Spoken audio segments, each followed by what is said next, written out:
بسم اللہ الرحمن الرحیم۔ السلام علیکم ناظرین اور عزیز طلباء و طالبات،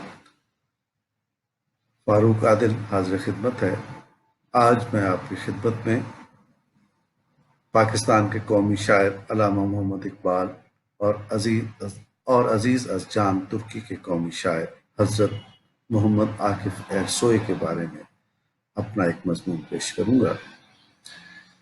مضمون کا عنوان ہے اقبال اور عاکف، جلال و جمال کے درخشاں ستارے۔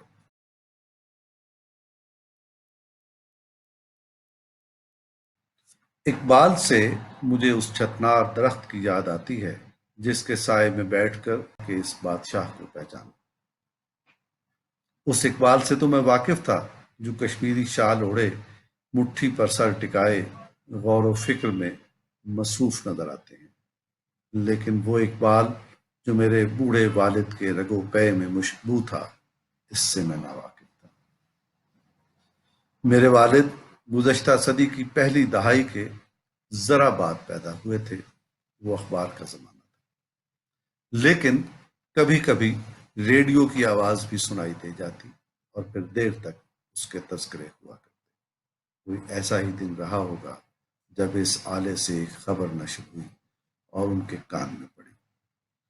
کہنے کو تو وہ ایک خبر تھی، مگر فی الاصل بدخبری تھی۔ یہ سننے اور سن کر ہضم کرنے کا یارہ کس میں تھا؟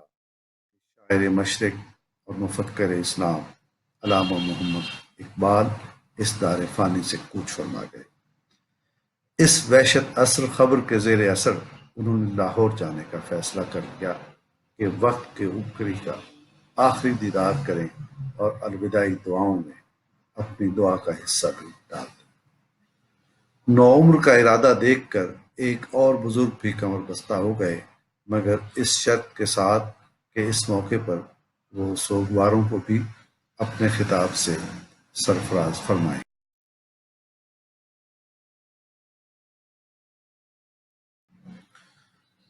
یوں اختلاف پیدا ہوا اور بنا بنایا پروگرام چوپٹ ہو گیا۔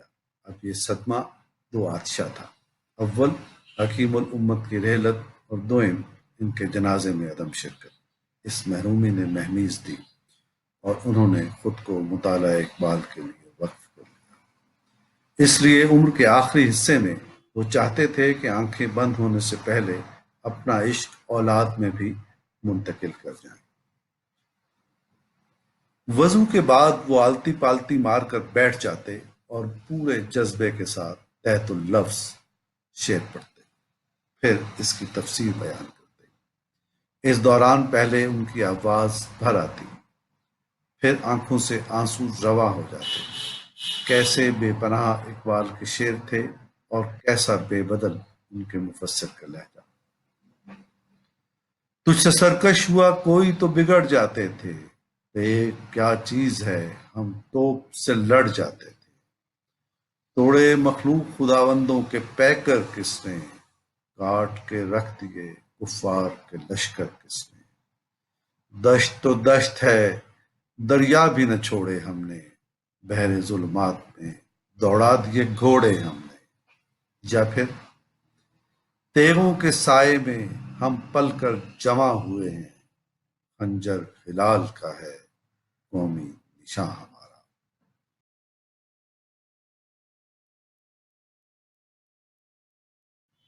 بس ایسے ہی اشعار اور ایسی ہی باتیں تھیں جنہیں پڑھ اور سن کر ہوش کا دامن پکڑا۔ تھوڑا وقت اور گزرا تو جانا کہ انہی افکار کی روشنی میں تو ہمارا بیانیہ بھی ترتیب پایا ہے۔ قوم کا بیانیہ مصور قوم کی فکر سے مستعار لیا جائے تو یہ عین سعادت ہے، مگر اس میں دو چار نازک مقام بھی آتے ہیں۔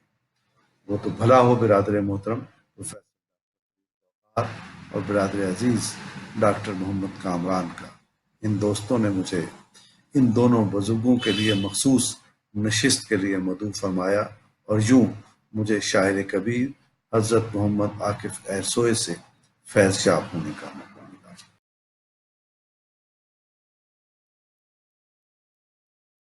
میرا پہلا تاثر تو وہی ہے جو آپ سب کا ہے کہ جیسے اقبال امت مرحوم کا غم کھاتے ہیں، مسلم دنیا کے مسائل سے پریشان ہوتے ہیں، اپنے آبا کی کتابیں غیروں کے قبضے میں دیکھ کر دل سی پارا کر بیٹھتے ہیں، اور ابنائے وطن ہی نہیں، مسلمانان کل عالم کو اس گردوں کی یاد دلاتے ہیں جس کا وہ ٹوٹا ہوا تارا تھے۔ ایسی ہی کیفیت ہوتی ہے جس میں تیغوں کے سائے، ہلالی خنجر اور بہرہائے ظلمات کے تذکرے در آتے ہیں۔ ہمارے ترک شاعر بھی اس سے مختلف نہیں۔ دونوں بزرگوں کے افکار میں مماثلت اتنی گہری ہے کہ بدگمانی کے عارضے میں مبتلا تھردلے ان پر سرقے کا الزام تو فوراً ہی عائد کر دیتے۔ زبان یارمن کے مسائل نہ ہوتے تو بہت سے مہربان اب تک کئی انکشافات بھی کر چکے ہوتے۔ خیر، یہ موضوع دوسرا ہے۔ اس وقت تو مجھے حضرت ایرسوئے کے مرد مومن یعنی عاصم کے بارے میں کچھ کہنا ہے۔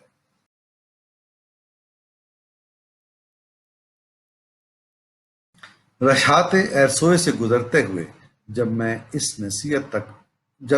نصیحت تک پہنچا جس کا مخاطب عاصم ہے، تو میرے ذہن میں اپنے دیس کے مختلف گوشوں، حتیٰ کہ افغانستان سمیت عالم اسلام کے حالات کی وہ تصویر ابھر آئی جس میں کچھ مردان خدا خواتین کے پارلر تباہ کرتے، مخرب اخلاق سی ڈیز پاؤں تلے کچلتے اور کفار کو زبردستی مومن بناتے یا تحقیق کرتے نظر آتے ہیں۔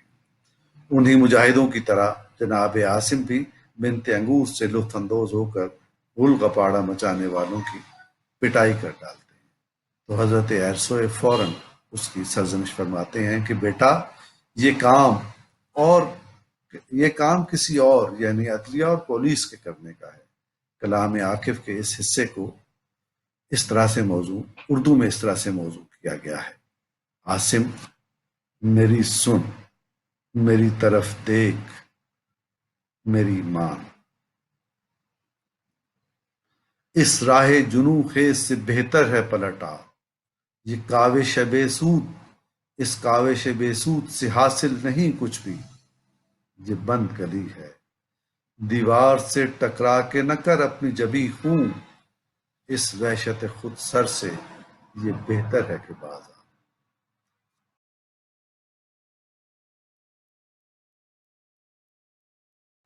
یہ اشعار پڑھتے ہوئے میرے ذہن میں کچھ اخباری بیانات کی یاد تازہ ہو گئی، جن میں اکثر بتایا جاتا ہے کہ دہشت گردی کے خلاف جنگ میں پاکستان نے ہزاروں جانوں کی قربانی دی، کھربوں ڈالر کے مالی نقصان کے علاوہ سماجی ڈھانچے کی ٹوٹ پھوٹ بھی برداشت کی۔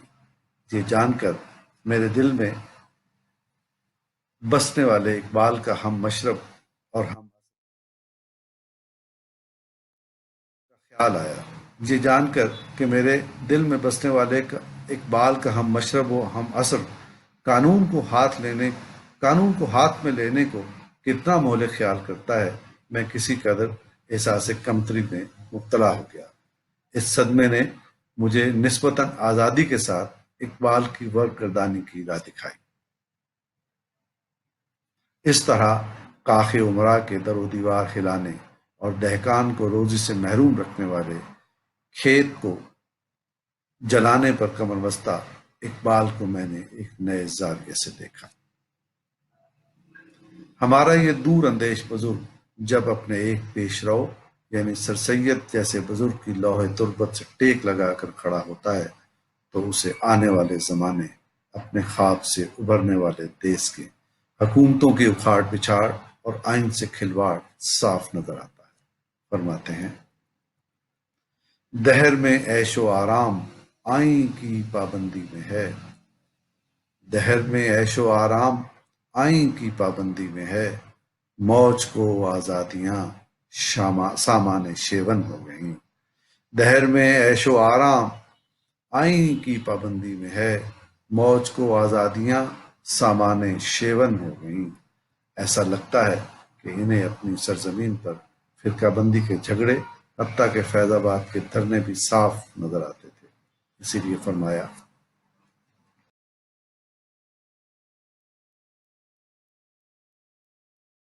وا نہ کرنا فرقہ بندی کے لیے اپنی زبان، وا نہ کرنا فرقہ بندی کے لیے اپنی زباں، چھپ کے بیٹھا ہے، چھپ کے بیٹھا ہوا ہنگامہ، چھپ کے ہے بیٹھا ہوا ہنگامہ محشر یہاں، وصل کے اسباب پیدا ہوں تیری تحریر سے، دیکھ کوئی دل نہ دکھ جائے تیری تقریر سے۔ مجھے اگر فلسفے میں کچھ درک ہوتی تو بال جبریل اور ضرب کریم سے بھی میں یہاں بہت کچھ پیش کرتا۔ تیل بیچ کر فارسی جاننے کی مشقت اٹھائی ہوتی تو کھنگال کر بتا دیتا کہ انہوں نے اس زبان میں بھی بہت کچھ کہہ رکھا ہے، جیسے حرف بد را بر لب آوردن خطاست، حرف بد را بر لب آوردن خطاست، کافر و مومن ہما خلق خداست۔ اس مشق کے بعد جب میں سوچتا ہوں کہ میری اس مشق کے بعد جب میں سوچتا ہوں تو میری سمجھ میں آسانی کے ساتھ آ جاتا ہے کہ ہم اس اقبال کو دریافت کرنے میں ناکام کیوں رہے جس کے جلال میں بھی جمال کی کرنیں قلب و روح کو سرور بخشتی ہیں۔ اس کا ایک سبب تو شاید یہی رہا ہوگا کہ غیر ملکی استعمار سے نبرد آزما قوم کو اقبال کی صورت میں ایک ایسی آواز مل گئی جو ان کے دکھوں کی ترجمانی اور دشمنوں کے خلاف اعلان جنگ کر کے ان کے دلوں میں جذبہ عمل بیدار کر رہی تھی۔ اس مرحلے کی تکمیل یعنی قیام پاکستان کے بعد وہ اقبال دریافت ہو جانا چاہیے تھا جو محمد عاکف ایرسوے کی طرح عاصم کو قانون ہاتھ میں لینے کی اجازت نہیں دیتا۔ عہد غلامی میں اگر قوموں کی نفسیات میں بغاوت کے جذبات ابلتے ہیں اور سب کچھ فنا کر دینے کی خواہش جنم لیتی ہے تو یہ فطری بات ہے، لیکن آزادی کے بعد تو زمین و آسمان اور اس کے درمیان سب کچھ اپنا ہو جاتا ہے۔ اس لیے جوش عمل کو بغاوت سے اپنے وطن کی حفاظت اور تعمیر کے جذبے میں منقلب ہو جانا چاہیے۔ ایسا لگتا ہے کہ جنگ آزادی لڑنے والی نسل ماں قبل آزادی والی ذہنی کیفیت سے نکل نہ پائی۔ عین ممکن ہے کہ اس کا سبب مہم جوئی کے وہ واقعات رہے ہوں جن کے لیے فیض کو تاج اچھالنے اور تاج گرانے جیسی باتیں کرنی پڑی۔ یہ بھی عین ممکن ہے کہ جس طرح ہندوستان کا ایک طبقہ آج تک پاکستان کو برداشت نہیں کر پایا، اسی طرح پاکستان کے اندر بھی ایسے لوگ پائے جاتے تھے جو بڑے فخر سے فرمایا کرتے تھے کہ ہم پاکستان بنانے کے گناہ میں شریک نہ تھے۔ اس طرح کے حالات میں حالت جنگ سے نکلنا یقیناً آسان نہیں ہوتا۔ طرفہ یہ کہ ہمارے خطے میں اولاً سوویت یونین اور اس کے پیچھے پیچھے امریکہ بہادر نے قدم رنجہ فرما کر جنگ و جدل کے میدان گرم کر دیے۔ ایسے ماحول میں کیسے ممکن تھا کہ لوگوں کو وہ اقبال بھول جاتا جو پلٹ جھپٹ کر لہو گرم کرنے کی تدبیر کیا کرتا تھا۔ کوئی شبہ نہیں کہ زمانہ قیامت کی چال چل چکا، کوئی شبہ نہیں کہ زمانہ قیامت کی چال چل چکا، مگر دیس تو اپنا ہے، اس کے ساتھ جنگ و جدل کیسی؟ آئیے اس اقبال کو تلاش کریں جو حلقہ یارہ میں ریشم کی طرح نرمی کا درس دیتا ہے۔ اقبال کی اس دریافت نو کے لیے میں کم از کم اپنی حد تک تو شاعر کبیر محمد عاکف ایرسوے کا شکر گزار ہوں اور خوش ہوں کہ ہمارے ماں جائے یعنی ترک بھائی محمد عاکف ایرسوے کی دانش سے بہت کچھ سیکھ کر آج ترقی و کمال کے رہبر بنتے نظر آتے ہیں۔ خواتین و حضرات، مضمون تمام ہوا۔ اللہ حافظ، انشاءاللہ پھر ملاقات ہوگی۔